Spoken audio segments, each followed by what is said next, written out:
dependiendo de los estímulos externos. Y aquí lo que hicimos fue transfectar estas células con plásmidos artificiales que contenían información para el gen SCL o PU1. De tal manera que estas células presentan una gran concentración de SCL y estas otras presentan una gran concentración de otro, del PU1.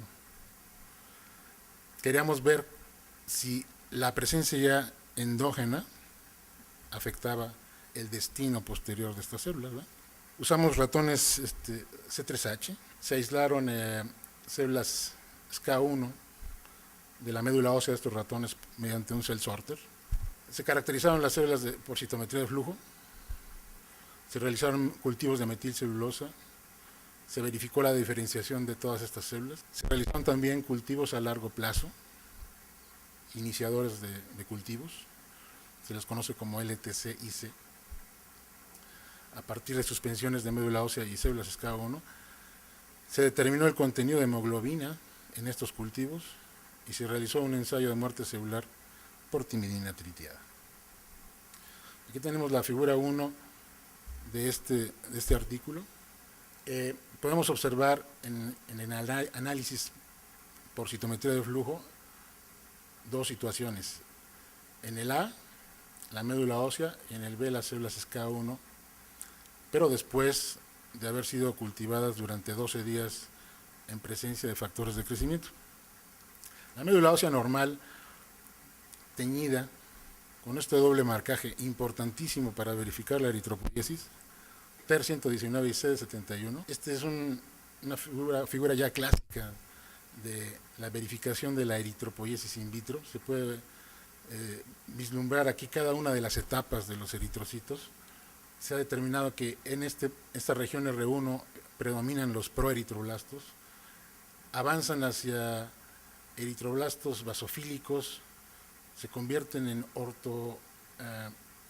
ortocromatofílicos y finalmente son eritrocitos. Entonces la diferenciación sigue este camino de R1, R2 y R3. Pero esto es médula ósea normal. Sin embargo, si aislamos las células SCA1 de esta médula ósea, mediante anticuerpos monoclonales se extraen de esa médula ósea y se cultivan estas células con presencia de factores de crecimiento y se verifica la eritropoiesis, se ve que no avanzó. Las regiones R2 y R3 están ausentes y eso nos hizo pensar que estas células tenían detenida la eritropoiesis. Entonces ese es el mensaje importante de este trabajo, cómo la abundancia de esta molécula ha detenido un proceso conocido como eritropoiesis murina. El marcaje para granulocitos y macrófagos en ratón siempre tiene este aspecto y vemos que prácticamente no se modifica la diferenciación al extraer las células SCA1, no se modifica la diferenciación de macrófagos y granulocitos, pero sí la eritroide. Vemos en este diagrama ¿a qué punto está detenida la diferenciación celular por SCA1? En proeritroblastos. Aquí abajo tenemos la abundancia relativa de cada uno de estos marcadores conforme la diferenciación desde células madre hasta células rojas. Nosotros encontramos que la diferenciación por la abundancia de SCA1 está detenida aquí. Los cultivos de largo plazo, tanto de médula ósea normal como de células SCA1 positivas, tiene esta secuencia. Se establece un estroma, una capa de fibroblastos adheridas, se colocan las células de médula ósea por encima, o de SCA1, se espera 1 o 4 semanas, se cambia el medio cada semana, la mitad del medio se toma, se pone medio fresco, y finalmente se hacen cultivos de metilcelulosa de todo esto, para verificar la formación de todas las colonias rojas y blancas que puedan existir. La médula ósea tiene una célula en 40.000 sembradas, es decir, de 40.000 obtenemos una.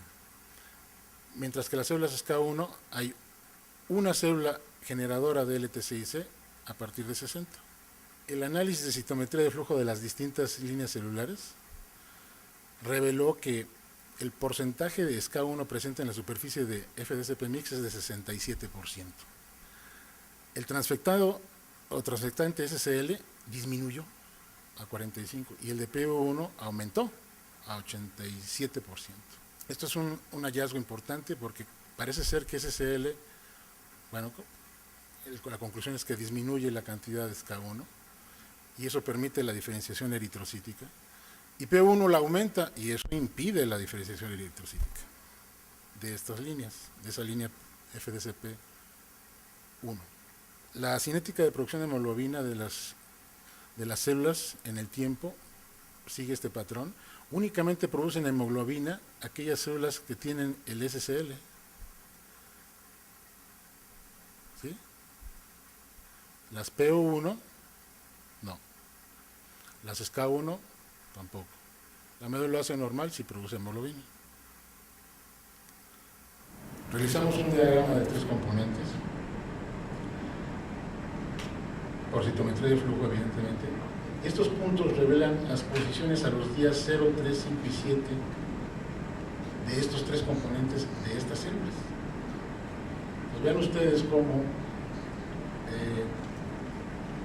el transfectante PO1 dirige su diferenciación hacia una abundancia de macrófagos y granulocitos, mientras que la SSL, el transfectante SSL, dirige su diferenciación hacia la abundancia de células rojas, es decir, TER119.